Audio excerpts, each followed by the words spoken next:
You're good to go? Good to go.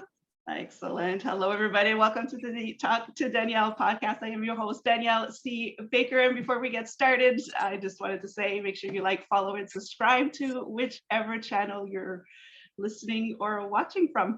And today I have an amazing guest. I know I say this all the time. I have an amazing guest, but she is great. And we just decided we were going to be best friends today. So Yeah. we'll do this great energy. I just love watching her. I have the wonderful Dr. Simone Alicia with me, the Self-Esteem Doctor. Thank you so much, Simone, for coming on. I'm really happy to have you. Thank you so much, Danielle. I am so thrilled and ready for this talk. Oh my goodness. I love it. And you just shine every time I see you. I'm like, I'm gonna love this. So before we get started with the work that you do, tell us a little bit about yourself. Tell us your story and how you got to where you are today. All right. So I think like many of us, I have just a dynamic background of a lot of things that came together. And hopefully that will actually be the motivating part of this talk is sometimes we don't know where it's going to lead us, where life's going to take us. So I started off actually teaching elementary school and I just love teaching. I'm a teacher to the very core of my being. When you think me, just think teacher. That's me. I've used that and cultivated that into a coaching practice, which we'll talk about today. But that was my beginnings, was absolutely teaching in elementary school. And I also had another thing that came together with that, and I was modeling. And when I was doing fashion modeling, it was print modeling, runway modeling. And somehow, very surprisingly, those two worlds collided. And that's actually how the Self-Esteem Doctor was born, interestingly enough. So that's really where it all started. A little bit about my personal background. I'm Jamaican. I've got 2 kids. I homeschool both of them. I told you I was a teacher, right? In all aspects. So that's me. And a self-esteem doctor that was born from actually in the classroom with those elementary school, beautiful, wonderful children. I started to see these insecurities arising. And I was like, okay, we need to kind of work on that. Somebody should be helping these kids to be more confident. And when it was test taking time, there was just self-doubt. There was just concern. There was competition. There was just all this nerves and worry about what everyone else was doing. And then there was also the body image thing. I had an 8-year-old come to me one day and ask me if they were fat. And I was like,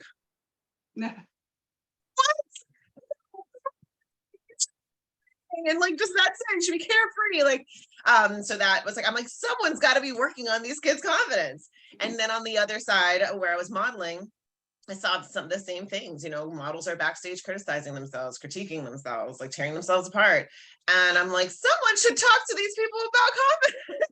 And I'm like, okay, wait a second, I'm seeing a theme arise here, and I think the someone is me. And I'm like, I guess I got to do this. And so that's kind of where all of this excitement kind of came from. I love that story because you would never think that those two worlds would collide, but you're right. We're just, from the beginning, if we're not taught how to be confident and just take it easy, then it does follow through to adult years. That is absolutely, in whatever industry. And I think that's the biggest learning point for me throughout this journey. Is it's literally in every single category, every age, every phase, every stage of life, this is relevant information, how you're thinking and feeling about who you are and your life and your capability, your potential. It's fundamental in every category. So whether you're in pre-kindergarten or you're a senior citizen or you're a fashion model or CEO, it doesn't matter, or, stay-at-home mom, it's really relevant. And I think that's part of what's so much fun for me, because I feel like it's really making a difference that we need in this planet at this point. And we need it so much because there really isn't. And I'm in the early childhood education as well, and it's the same thing. You're just like, you don't need to be so hard on yourself, little one. Life hasn't even started yet. Literally, like this is the super fun part. This is the zero responsibility-ish part. Like, dive in and have fun here. But the world's changing, and we're putting those responsibilities earlier and earlier, and we got to have more tools to balance that out, I think. We do, yeah. And that actually kind of leads me into what I wanted to ask you too, is I'm a big believer of the words that we say kind of create the world that we're in. So from your experience, are there any words we could be teaching our children this, but we work on ourselves as well, words we should avoid completely? that we shouldn't be using in our vocabulary just to help with our self-esteem and our confidence, and what we could replace them with. Oh my gosh, everything you said was amazing just now. I want to say like 40 things. I'm like, yes, we need it as adults, the kids, the words. Yes. Yeah, definitely to answer really directly, some of the words that we are using, like that are limiting. That is what I would say. Any type of word that is truly limiting us and our performance and our potential needs to be eradicated from our vocabulary.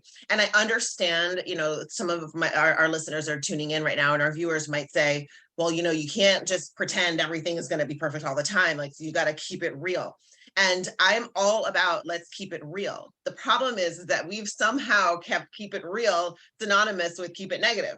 But that's not how you keep it real, right? Like, to say, this is difficult for me. Okay, that's keeping it real. I can't do this may not be keeping it real, right? So we want to use language that actually opens the door and empowers us to go forward, to improve, to grow, to progress, to change from unable at this moment to able in that moment. So we have to just have language that keeps the door open and keeps our mind tuned with the potential and the positive potential, the positive possibility. And I think we really need to start accepting that truth that our words are in fact creating the outcomes that we're getting. And it doesn't matter to me which perspective you take. You can take the perspective of more like law of attraction and words are creating, and it can be a little more magical to you. I'm with it. Let's go. You can go a little bit more science, like the quantum field and the words and the energy and the atomic particles. And I'm with you there too. And then you can go very psychological. If you say you can't do it, your brain's like, okay, I can't do it. And now you've closed the door to creativity, to options, to ideas. So I'm open to any way you want to process these words. The point of the matter is that we have to create language that opens the door for us to be successful. And it doesn't mean you have to lie. It doesn't mean you have to fake it and pretend and, make things up and not keep it real. It just means you have to be intentional about, what do I really want out of my life? And then start speaking in that direction. It's like a GPS. You need to put it in the direction you want to go. Don't put it the opposite way and be like, I really want to be there, but let's go there. Like, go in the direction you want to go. I think that's super important. So I wouldn't say things like can't, never, impossible. I wouldn't say things that really define and categorize me permanently. I can be feeling sad. That is allowed. You're not a robot. You can be feeling sad. You can be feeling, nervous. But when you start to define, I am an anxious person. I am just a very depressed person. I am experiencing depression. Depression is real. I'm experiencing depression, but I am depressed. It's an ownership that the brain takes and the body takes. And now it's mine. And like with most things that are mine, I don't want to give it up. It's mine. So be careful with the language that locks you into a permanent state of negativity, and be mindful of language that stops you from potentially progressing in the future. Yeah. Oh, I love that. I love that. I love that. Everything that you just said, I'm like, yes. Yes. And I loved how you pointed out the ownership, because it is real. Subconsciously, we're like squirrels. We want to keep everything inside. And we see it in young children. Like, that's mine. That's mine. It's like, no, it's not. So things like my anxiety, my OCD, my PTSD, just no, you don't want to keep that. Let it go. Absolutely. Absolutely. Don't ignore it. I mean, we can work through it, but don't hold on to it. And that's so important, Danielle, that distinction, because I think when we tell people, don't take ownership, they think we now say deny, and you're like, I don't have anything. I am fine. Like, no, that's not what we said. Rewind, listen again, right? What we're saying is, yes, this is the real thing, and it can be something you're truly experiencing, and it can be very real, diagnosable, proven even. But the point is, when you say this is mine, then you have not set yourself up in a position to move through it or work forward from it, or at least manage it in your life in whatever way that looks like for you. You've got to be able to say the. So I tell my clients, the anxiety that I'm experiencing, this depression, this thing, because I can now give it up more easily. I'm not saying it's just automatically. I'm not saying you're going to drop every diagnosis, although I definitely feel like we have much more potential than we've ever exercised, but that might be our next interview. Right. Our next chat.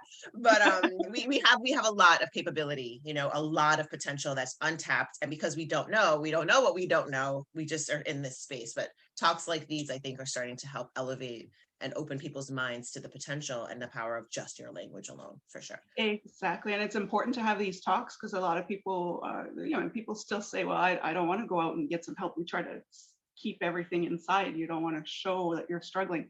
But everybody struggles at one point, and we need to say it's okay and just find the right person for you that will, like you said, you're open to any, whichever way you look at it, whichever way your clients are going to process this.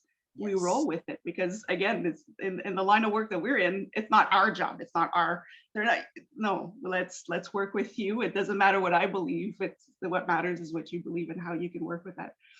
So. Absolutely. And like we were talking about earlier, we were saying that we all essentially want the same things out of life. We're all essentially, we're all human beings. We have more in common than we do different. And the struggles, the difficulties, the questions, all of these things that you feel like you're the only one experiencing, every single human being on the planet has or will or is experiencing that and will at some point in their lives. It's a matter of what are the tools they're using to overcome it. What are they doing and how do they access those tools? And in this day and age, you can access, talks like this, you can access anything on the internet, you know what I mean? You have resources that you can seek out and utilize before even having to face a person, one-on-one.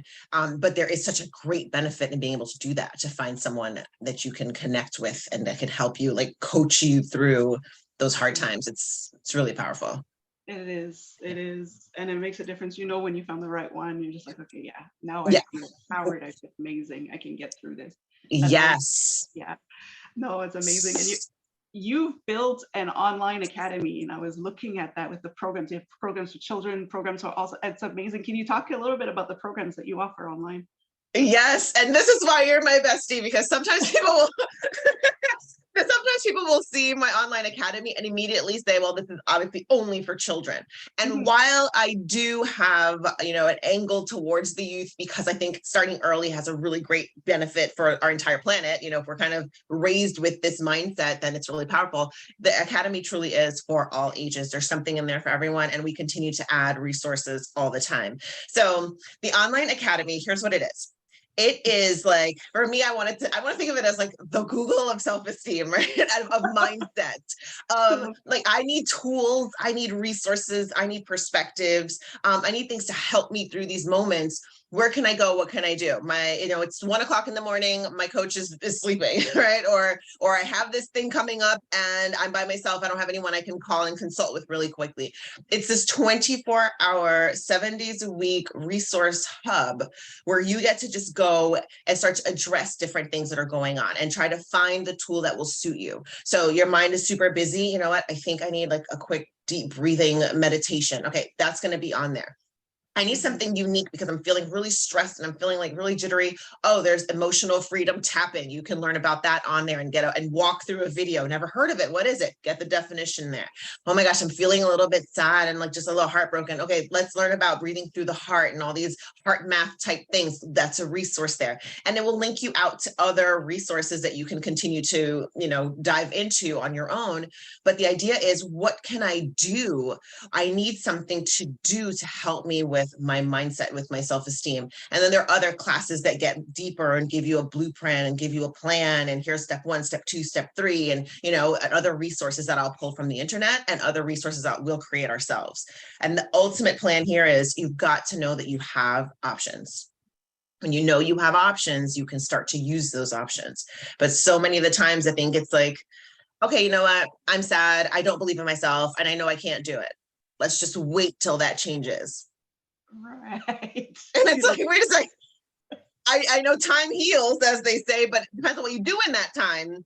It's how fast or what you're going to do in terms of healing. Because if you're just angry in that time, you're just going to be angry at the end of that time. If you are sad or feeling depressed in that time, you're just going to be depressed at the end of that time. So when time heals, it's because something is happening in that time. Either you're forgetting or you're utilizing the tools or you're stewing in it. There's all different variations, but you've got to do something, and you can know that you can do something because there's so many options out there to help us to release the stress, help us to shift the mindset, to quiet the mind a little bit, to refocus when we're feeling all over the place. There's so many different tools that are not talked about.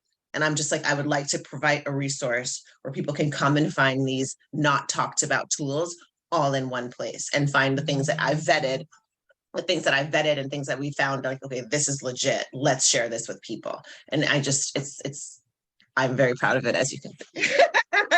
I'm like, yes. I love it. Actually, I'm gonna go dive in even deeper now. Are you right? And here's the best part, Danielle. We started off with, because I know sometimes you're like, what is this? Do I want to get involved? Well, the first thing that I recommend everyone do when you go to our academy is go to the library, because it's a free resource library, and you go in and you just get those things for free. You don't really have to pay anything. You start to get exposed to all this. And as you're diving in, we'll say, if you want more about this, you can go to this class, and that class might have a cost. Or if you want more about this, go to this website, which has nothing to do with me, but like, you should know it. So go to that website. So it's a really great place to just, it baffles me when I'm like, you know about my website, why don't you have an account? It's free. Go to the you what? You know, it's just so good. And I have the benefit of hearing when people use it. Like, I had a client and we were working one-on-one, and I love independence. I love that, you feel really great with me, but you're not leaning on me. I need to feel like I can go on vacation for like 3 months and you're going to be like, I know what to do. I got my thing. Doesn't mean you don't want help. It just means I feel stable and sturdy with the knowledge I've gained so far. And so she was having a moment in the middle of the night, and she's like, I'm on the verge of a panic attack. She feels them coming on. It's right there. And then she's like, I'm going to tap. Logs into the academy, like, I don't know, 12:30 or whatever it is, in the middle of the night, and logs into the academy, finds a tapping video, and she's just like tapping. And she's like, Simone, I've never experienced, like, I went straight to sleep. It worked so well. And I was like, tell me more, honey, tell me more. And I'm just like, this is what I want for everyone. Imagine anywhere you are in the world, you can just jump on and do that. I love it. I love it so much. That is amazing. Can you talk a little bit about, because you mentioned that one client, but transformations that you see in your clients when they work with you, or when they go through the online academy? Can you kind of share some of those transformations? How much time do we have? No, I'm just kidding. You take all the time you want. All the guys, kick up your feet. We're gonna chat. Okay, no. That's right. I got my coffee. We're good to go. I love it. So and that really is the most exciting part of it, is just, knowing that what you're doing, and this from early childhood and from your, like, just the work you're doing, seeing those results. So which one do I want to start with? So of course, I talked about that client who was experiencing panic attacks, and she had that tool. I would love to tell another tapping story, although I have way more resources, but one more tapping story is, there was a young kid. He was about 20 years old. And I guess that's not a young kid, excuse me, a young adult. He's about 20 years old. And he was having like issues with the father figure in his life. It was not a biological father. And it was just friction, and every now and then a little bit of a push, shove, a little physical-ish altercation type thing. And there was one evening where he was not at his house. He was at another friend's house, and then both parents came to kind of like get him, or like, are you drinking? Are you safe? And like checking in, and just very whatever. And so the person that I was dealing with, the young adult, was so upset. And normally his response would be lashing out, just attack, just like just all those emotions are sizzling, doesn't know what to do with them, and just, Well, this particular night, after we've been working together, maybe about 3 sessions or so, we'd already covered tapping. And he literally walks away from the situation. His parents are there, the mom and the dad, and he walks away by a tree. I remember the story distinctly because he told me the story and the mom told me the story separately. Oh, wow. And I was like, he's like, he walked up to so this is the mom's perspective. What did this kid do? And I'm like, what do you mean? He's like, he walked over to a tree and started like banging on himself. I don't know what it was. And then he walks over to us and he's like, Mom, Dad, I'm good. I'm going to go back inside. I'm going to talk to you guys later. And then they were like ready for like World War. And they were like, he just walked. He was as calm. What did you do? And I'm like, I didn't do anything. He did it. He used the tool. So imagine you have an option. Like, I'm mad and I want to scream. Any other options? No, I'm screaming, right? But now I'm mad and I can tap. I'm going to tap. And then he got this relief, and it was just like, it was so good. So that's the tapping story. I love so that. Good. Yeah. So good. And you got it from a third party, because your clients could tell you, well, I'm doing great. but to hear somebody that's not in it to say, okay, what's going on? What's going Who on? is this person? That's when you get the validation that it's like, okay, this young man is actually transforming into something better, and it's wonderful. It's beautiful. And then I think about the age, you're 20, he's like out in a more of like a party scene, like hanging out with the guys, and then the emotions got high. And for you to be able to bring that up as a resource in the middle of all of that chaos was just amazing. And I'm like, this is what I'm talking about. Another example, this one is using more journaling and a tool called mental imagery. So just for the background, if you're not sure about, if you've never heard of mental imagery, which is also called mental rehearsal. And I love to call it positive mental practice, because I feel like it just breaks it right on down, right? So basically, if you're not familiar, you tune in. Positive mental practice or mental imagery is when you allow yourself to play through a scene that's coming. So an event is coming, and you start to kind of imagine that you're doing it already. And you don't just imagine it like fake, like, oh, look, I ran the mile, I did it in 1 minute, yay, great, I imagined it. Like, no, it's a sincere effort to put yourself in that moment in a real life type situation. Elevate those emotions that you would normally feel, try to really be in the scene, and then execute whatever it is you're going to execute, and imagine it going absolutely perfectly. Why? It's not to dilute yourself or to pretend you're always perfect. It's to give your brain a pathway to like, listen, if we did this excellently, this is what it would look like.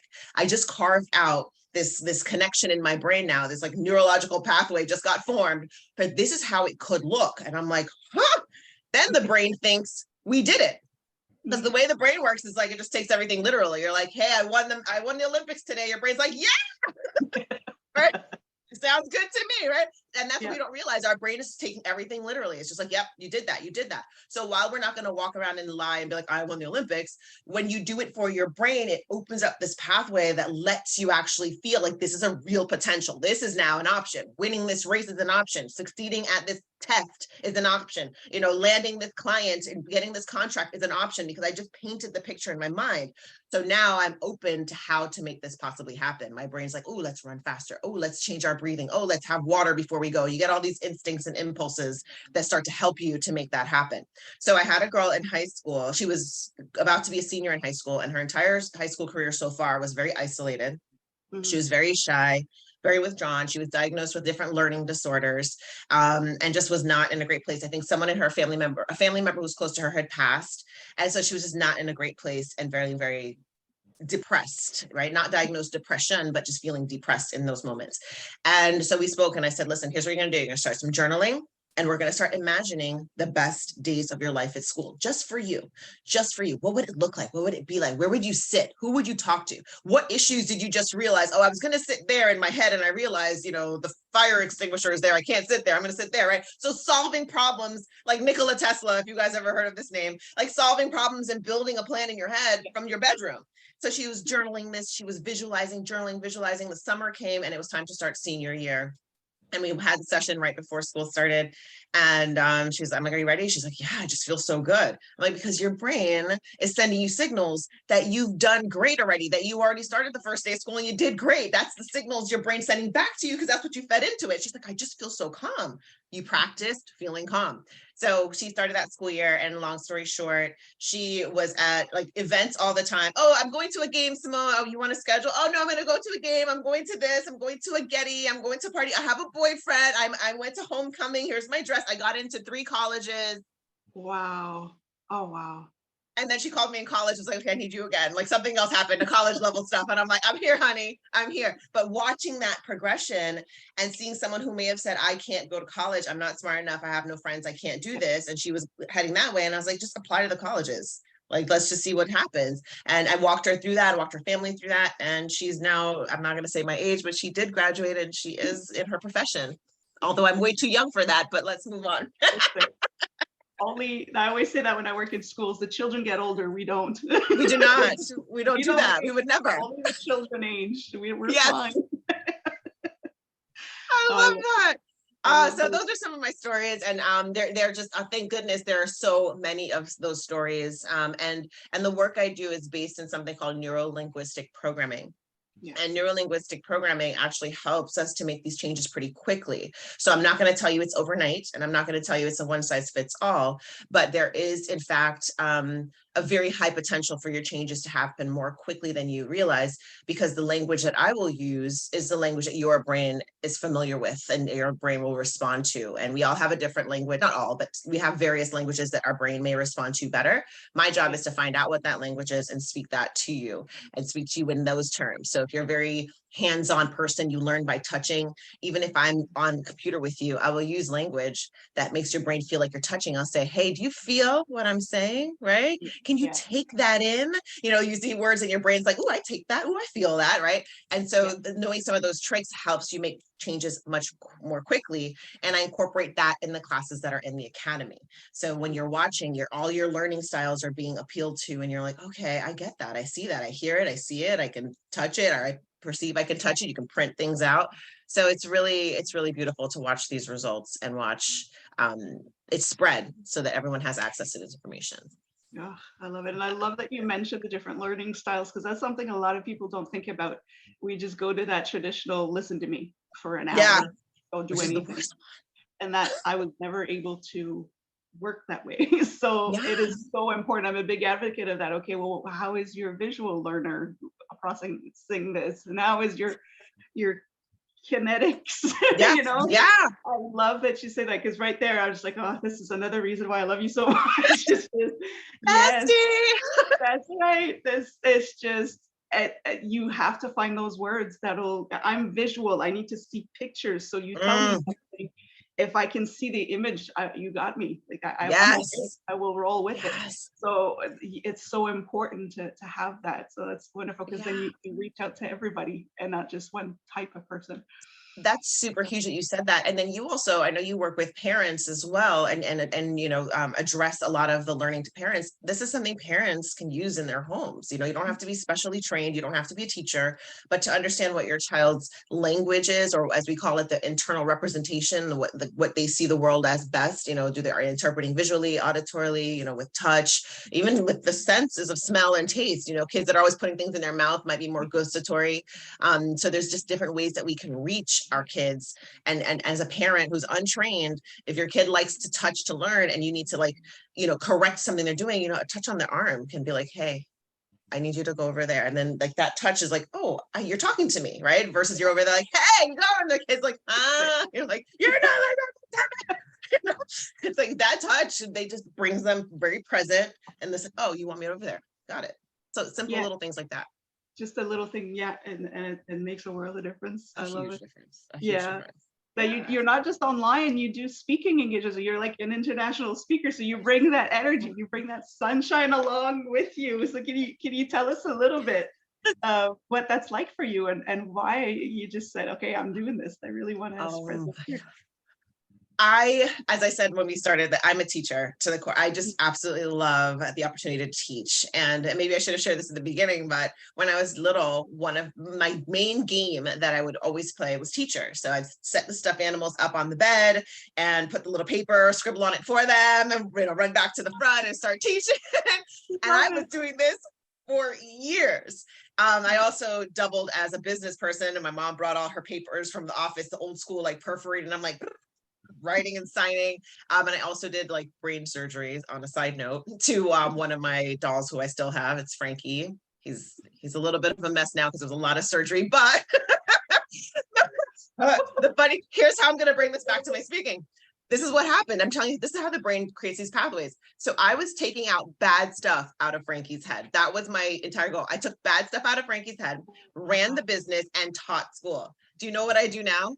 I take the bad stuff out of people's heads. I run this business, and I have this school, this academy, this teaching that I do. And so when I get on the stage, it's like I wake all of that up, and I'm on the stage. And of course, you guys are not stuffed animals when you're in my audience, but I do get flashback. And it's just standing there, being able to take an audience from I'm stressed, I'm overwhelmed, I'm in a negative state, or I'm prone to these negative states. And when I'm there, I don't know what to do. And knowing that after we engage and after we share that energy and after we share that talk, there's going to be a shift. They're going to be like, I now know something I didn't know before I came here. And me feeling like that is my actual like mission on earth. Like I was put here to do it and I got a chance to do it. And I'm just fueling life force energy through me and just being the conduit for this information. And it's just so like I'm electric and I absolutely love being on stage.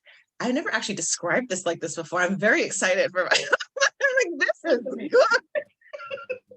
Like, if that this is good. So that's my goal. My goal is to continue to be able to do these talks, to be able to ignite these audiences and just, and what I started to fall in love with was being able to help people in a bigger volume. With the classroom experience, we don't teach the kids ABCs one by one by one. We teach them ABCs in a group, in a cluster, because that's something that you can sing, you can share pretty quickly. And then as they need the fine tuning, and then as someone's learning style is a little different, and then as somebody needs a little more assistance, then you kind of start to pull it into one-on-one and get more specific in what they need. And so I'm feeling the same way when I was coaching one-on-one only. I was like, this feels like I'm teaching ABCs one by one by one. And I feel like my mission is bigger. How do I reach more people at once with these unique tools? That's how the Academy was born. And that's how the big speaking, all right, let's do this in the big groups. And as people need individualized help, they can come to the Academy. And if they need more individualized help, we can start working one-on-one. And that has just been so beautiful. And the fact that my kids are homeschooled opens the door for us to travel and to go wherever we need to be able to do these talks and see the world and just live really on our own terms. We're just like rebels. We're like, we want to do this. We want to live everywhere. Like we want to just be everywhere. That's what we're going to do. So we worked hard and now we're working smart and we get to do it. Yeah. Oh, I love that. Yes. And then sometimes you almost have to pinch yourself to say, my God, this is my life. This Like is my I life. make this happen and it's amazing. Oh yeah. And gratitude. I mean, gratitude every day, all day. Like, I'm just like, thank you that I have this interview with Danielle, this talk with Danielle today. I keep calling it interview. I don't know why, but I keep having this talk with Danielle. I think, thank you. It's gratitude. Gratitude is just, I mean, it really is like a superpower that is underused. And I think that's what helped fuel the progress that we've made with everything, is just being grateful. And I can see the difference because I'm human too. So I can see the difference if I'm in a place of worry or if I'm in a place of, I want another talk. I want more people in the Academy. And if I shift from the gratitude and the appreciation and the mental imagery and using the tools myself, because, life happens and I'm busy, I see that decline. I see that it's just like, my gosh, I'm feeling in a funk. The good news is I have the tools. And as my husband and I were talking about last night with some friends, there is no tool that I've given to you that I don't use or have tried myself. Period. I am a walking testimonial of everything that I share with you. And if it doesn't work, I'll tell you, hey, it didn't work for me, but maybe you should try it. It's still a tool. We're not all the same. But I live and breathe everything that I talk to you guys about. And I do that on stage and it's fun. Yeah. I love it. And that's a game changer when you've lived it, when you've experienced it yourself and recognize that it might not have worked for you, but it could work for somebody else. People will appreciate that so much because now it's not just something you read in a book, but you've actually practiced. And you can say, well, that didn't work, but if you tweak it just a little bit, and it gives them that I can solve this. It gives them that a bit of power, to say I have control over this, and I have the tools to help, and I can rely on somebody I can trust on those days that I really can't figure it out. So it's good. And those days are there. Those days are there. And that actually leads me to something I wanted to ask you, because I was the first one to say, I don't need a coach. Nobody can help me. Nobody can be my head. Nobody understands. And then it's when I finally did go out and say, okay, I need guidance. Please help me. And it just changed it, because you're so much in your head. And I'm talking from experience. I was so in my head that I could see the bigger picture, and have those people kind of guide you through and hold you accountable, not to play the victim and say it's everybody else's fault. So what is your opinion on that, to say, what are some of the benefits that people or people that will go and reach out to a coach or a mentor, or what are your thoughts on it? I really think that one of the first things we have to do is adjust our perspective, just like you shared with us very plainly. And I'm sure I've had those experiences in my own life. Um, the perspective that, I need help, and that's like, oh my gosh, I need to be helped. Even culturally, being from Jamaica, I've seen in the past, and maybe not so much today. I'm not too familiar with what's going on today, but I know like in the older culture and the older times of our culture, it was just like therapy, like Yeah. coaching. What? Like, go sit down, right? Like, what is wrong? Go sit down. You're fine. Like, go take a nap. You're hungry. Like, I don't know, whatever Right. other remedy they could come up with. And I know that's similar, not just in my culture, but in many others as well. It's just taboo. Like, you don't go and get help. You don't talk about your business. You don't tell people your problems. And I just want to point out that there's so many different ways to look at this. And ultimately we have to say, what is our goal? What do I want here? Do I want to keep struggling and, hold on to my pride or whatever I'm calling that, and just keep struggling all by myself and then call that a win? Or do I want to say, I just want to be better, and I want to have the fortitude, I want to have the confidence, I want to have the clarity to know when an additional set of tools is necessary. I want to be able to make a decision that's going to ultimately benefit me, rather than try to stay in this space of non-clarity just to save face. And I think once we start to shift and realize that we actually have always only been helping each other all along the way. I did not make these earrings. I did not make this shirt. I did not sew it. You know what I mean? Like, I did not make the creams and the lotions and the rings and the nail polish. Someone else has done that. So the house I'm living in, someone else built, thank goodness, because if I built it, we'd be outside. Okay, like, that's not my strength. So like, so for us to realize we've always been interconnected, we've always relied on people who have a strength in something to provide that for our community, and then we bring our strength to the community. That's how we've really built all of this. So we understand that now getting help with maybe how I'm seeing myself, or this problem, this issue, this topic, it's the same thing. We're employing and hiring and accepting help from people who are good at those things, or who can have an outside eye or an outside opinion to help us work together to improve. So unless you want to build your own house, sew your own clothes, make your own makeup, make your own toothpaste, and be like, I don't need anyone's help, then you go for it. Then don't you even think about a coach. You just do that yourself too. But if you realize we're interdependent on each other to a certain degree, then you can open up that door to say, okay, well, you know what? A coach is another person who's going to help with this big picture. And many times we have to realize we are a puzzle piece oftentimes in the puzzle. So when you're a puzzle piece, you can't see the whole puzzle. You got to be your piece. Now, through meditation, you can elevate and have a perception of the bigger piece, and you can coach yourself through things to a certain degree. Absolutely.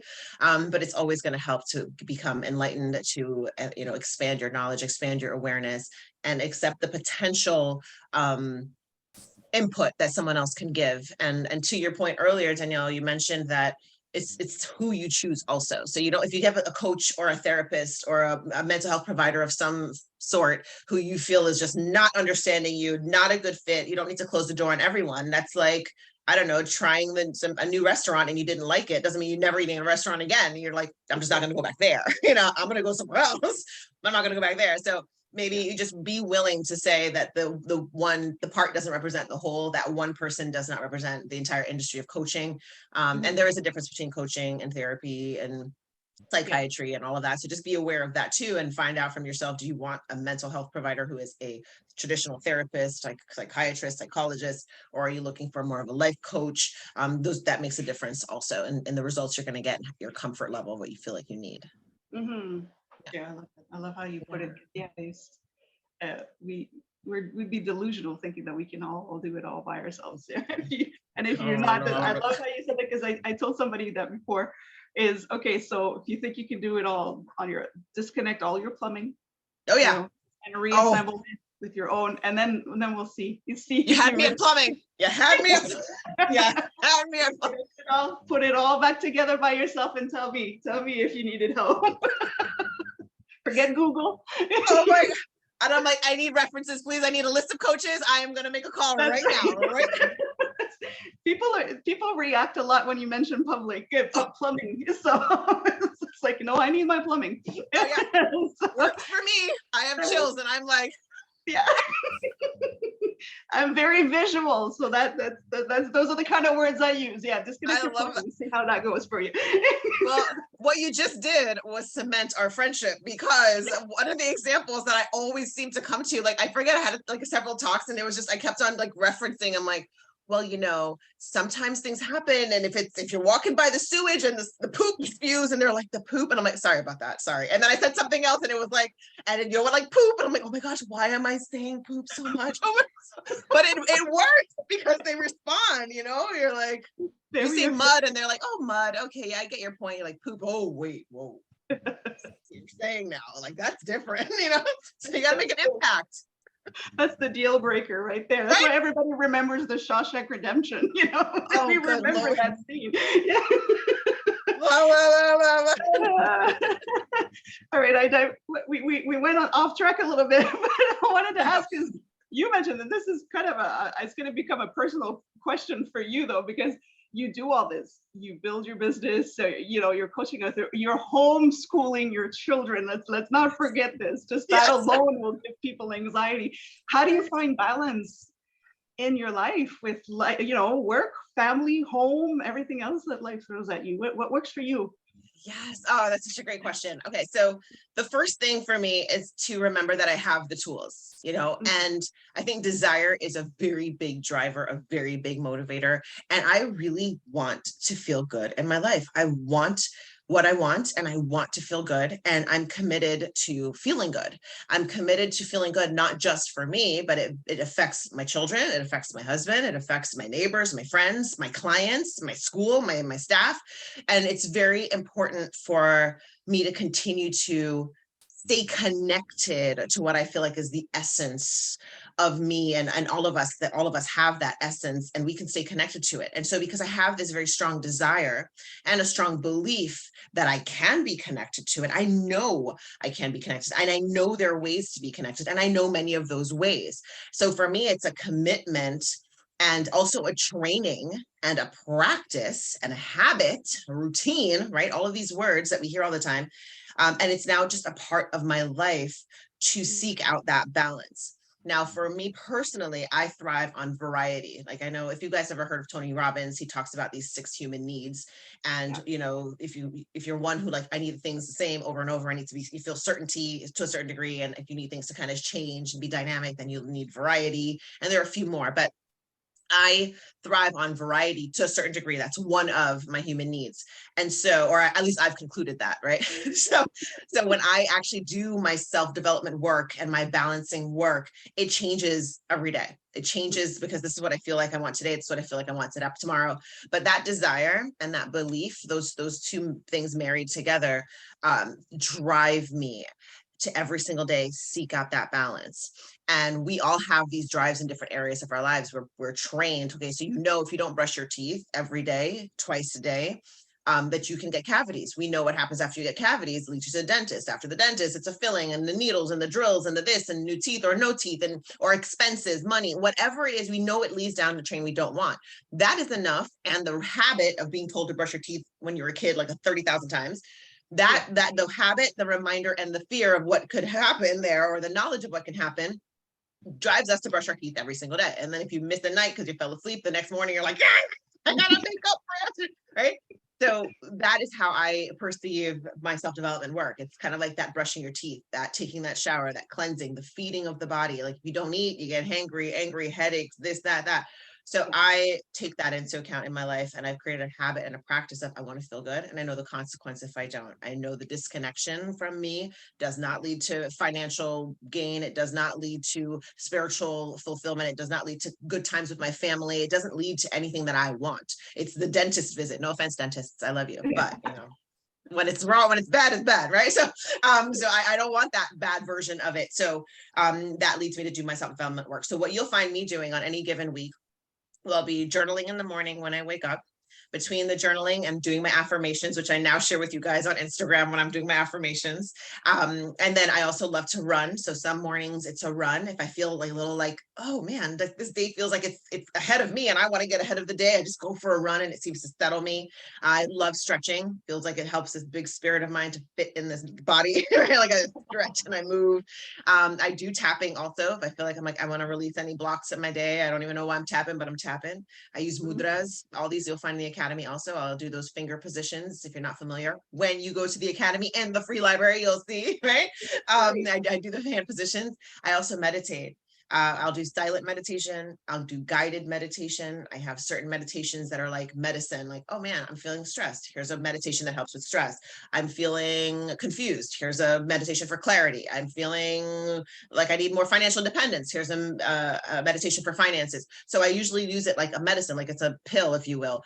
And so meditation is huge for me. And I stop and breathe throughout the day. I have alarms set that will go off. I was at a meeting the other night and it was 8 o'clock and my alarm got off and they're like, oh, you got to go. And I'm like, no, just a reminder to stop, appreciate, and breathe. And I literally stopped and they're like, let's do it with you. I'm like, sure.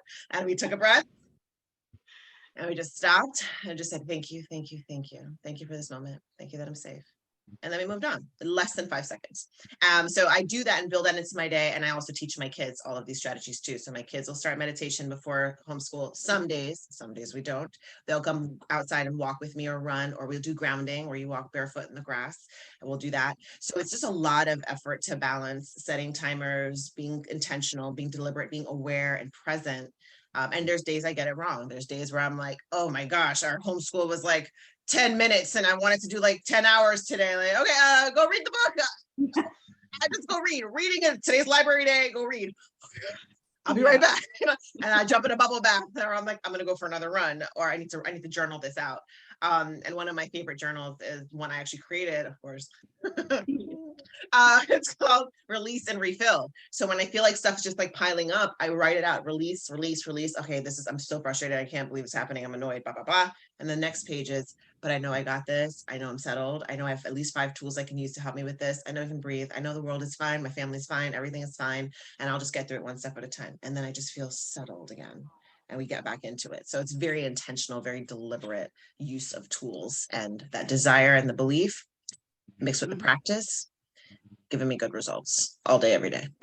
I mean, except when it doesn't, because, some days are just human days. And it's okay to have those too. That's why I love to ask that question, because it's important to say we all have those days where it's Absolutely. not, but Absolutely. just it. And I love how you said you teach your kids that too, because it's so important.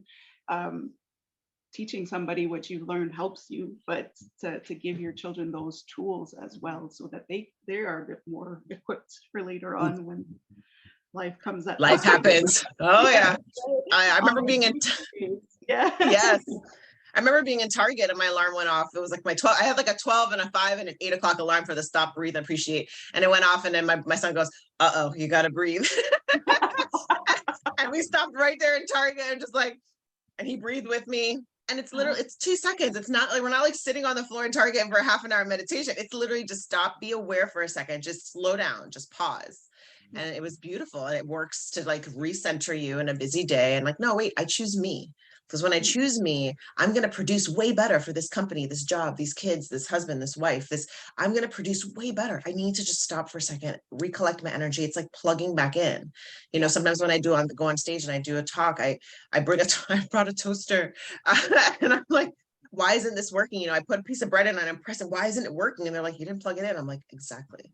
And half the time we're doing and doing and doing and doing and doing and pressing and writing and working and nothing's happening, or we're not progressing. And I'm like, did you plug in?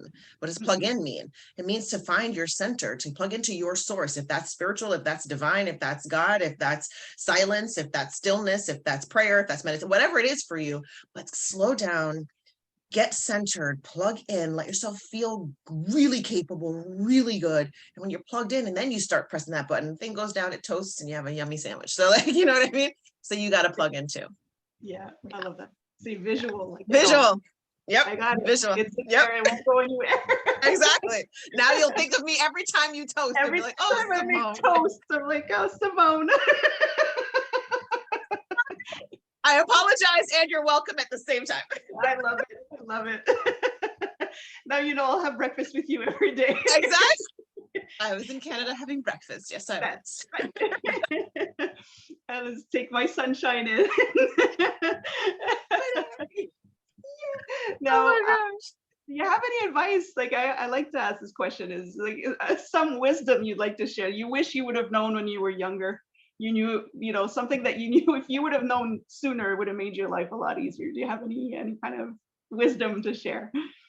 You know, incidentally, my gut just sent me a little answer here. So I'm going to try to put words to this answer that I'm feeling. And I actually think it's kind of typical when people say no regrets, but I'd like to reframe that and say, appreciate the journey, even the hard times. Because when you say, if you go back and make life easier, well, perhaps if I'd gone back and made life easier, then I wouldn't be where I am today.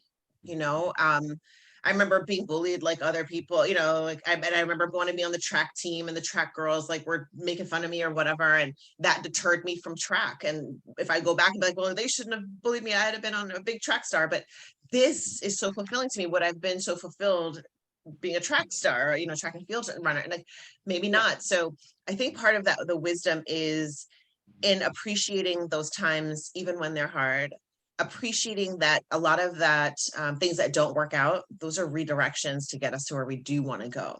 Yeah. And not to look back with this idea that I do wish it was different, because to a certain degree, what has happened to you is putting you on a perfect trajectory to be where you want to go. But when we get lost in the sadness or the pain or the what ifs of what didn't work out, we actually blind ourselves to the potential future we can be looking at. When I first started this business, I opened it as a studio where I used my modeling background to inspire the confidence, and I had a really great experience in one client.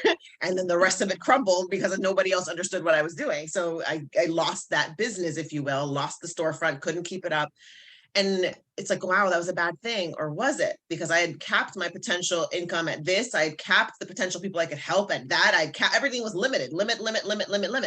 And as soon as that moved to the side, I got married, I had kids, and the dream magnified. Oh, now I'm going to coach. And then after that, I'm like, man, I'm so overwhelmed. There's so much, I'm coaching so many people. I'm getting great results, but I'm like, I'm missing out on my homeschooling. I'm feeling overwhelmed. I'm missing bedtime. Like, I don't feel good anymore.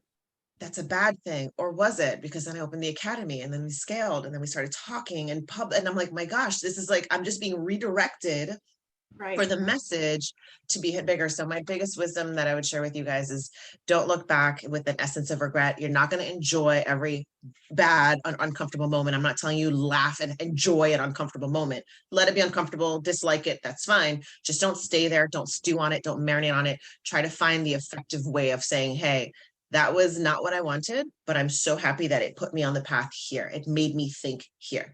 And that's going to be a really big gift to you if you can master that. And it's going to happen after the fact. You're not going to be in the middle. Oh, this is terrible, but I can't wait to see where it unfolds. And if you do that, then you need to be my coach, because I'm not there yet. I'm going to feel bad in the middle of it. And then when it's done, I'm going to be like, huh, that's why that insanely annoying, ridiculous, unnecessary thing was kind of necessary. So thank you, God. And it's frustrating every time it happens, when you get that aha moment and you're like, how come I'm not getting this still? And then you're like, thank you. Yeah. Thank you for not listening to me when I said make that work, because now this is working and I like this better, and it's going to keep evolving. And sometimes evolution is uncomfortable, and but at the end of the day, it's beautiful, and we get to discern and decide, how much we let that affect us in a negative way, or how much we lean into the lesson. So I'm like, drop the pain, keep the lesson, go forward. Drop the pain, keep the lesson, go forward. Feel the pain, then drop the pain, take the lesson, move forward. I love it. Beautiful. Yeah, you don't want to mask the pain that follows you. Yeah. Leave that part behind. That's yeah. What are you working on now? Anything new coming up? Any new projects? Anything that you want to share? Okay, I'm gonna try to pick one, because I don't want you all to be like, what's she doing? How many? Okay, so all right. So I'm going to talk about my newest project that's already out there for you guys to see, is my show that I've started on YouTube called A Positive Mind with TSED.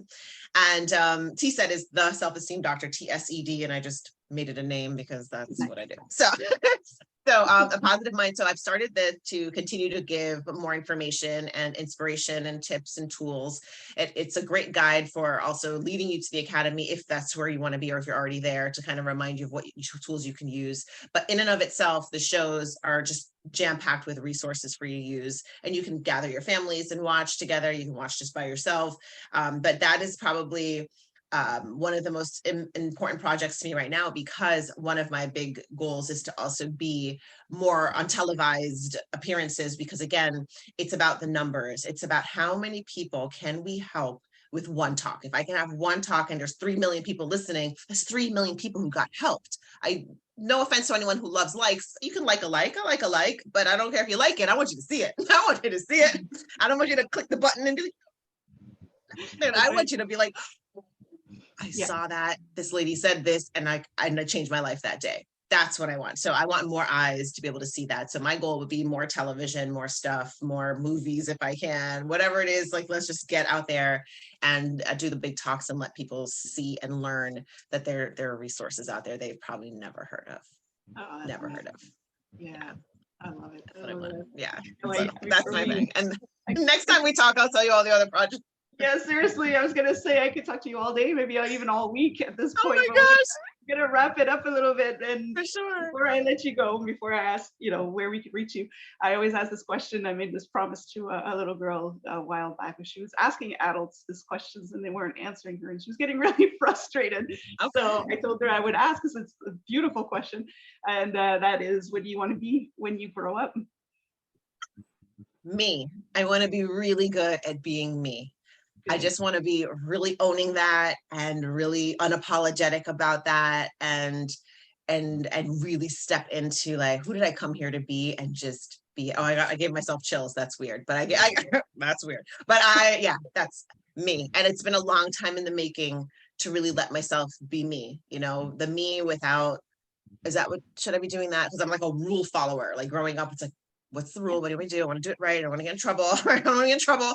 And now just being like, well, what would I do if there is no getting in trouble? And if I don't care and I just want to do it, who am I? And I think that's the most beautiful thing I want to be. And that's going to come along with a lot of things. That is beautiful. I love that. I love that question. It's endless. It's just the possibilities of that. Oh yeah, I love that. You can evolve through the years as well. So that's amazing. I love it. That's and kids are so limited sometimes. And when people ask her that, or she when as a kid you're like, firefighter, this, you say every profession you've ever heard, and then usually invariably some adult says, well, you have to pick one, you can't do all of those things. Exactly. And I'm like, well, if I'm me, I can do whichever one of them I want. Sorry. So that's my answer.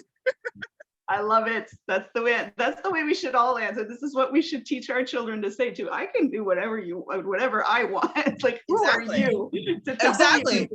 Yeah. And I'm going to evolve. So like today I want to do ballet, and that's going to be fun. But like in 5 years, I'm over that. That was great. And I want to do something else. And why can't I do that? It's beautiful. Exactly. I love it. Now, how can people follow you? I know you do your affirmations, all of that with you. If they want to add a little sunshine to their day, how can they follow you? You guys can definitely find me at The Self-Esteem Doctor. It's all spelled out, the full words, The Self-Esteem and Doctor, all spelled out, on Instagram, on Facebook. Instagram is going to be the hub though, so that's the main place I would say to go. And my website is also theselfesteemdoctor.com. And from there you can get to the academy, you can get everything you know. So, or just Google it. Google The Self-Esteem Doctor. I'm going to pop up and be like, hello, click here. Good morning. Good morning. I'm in the sunlight. I love it. I love it. They're like, what is going on? Okay, so when you go follow me on Instagram, you're going to see why we're doing that. I'm not even going to spoil it for you. When you go follow, you're going to see why we keep saying good morning, sunlight. It'll make sense, I promise. It's part of my routine now. I hear your voice in my head, and I just love it. You really Yeah. My voice and the toast. Let's go. I am coming in the system for y'all. I am in there. I see you. I'm the coach on your shoulder. Right there. You're in full control of me right now. You will love yourself. You will be limitless. Do whatever you want. You're amazing. That's hilarious. This is how good she is. She actually got to me.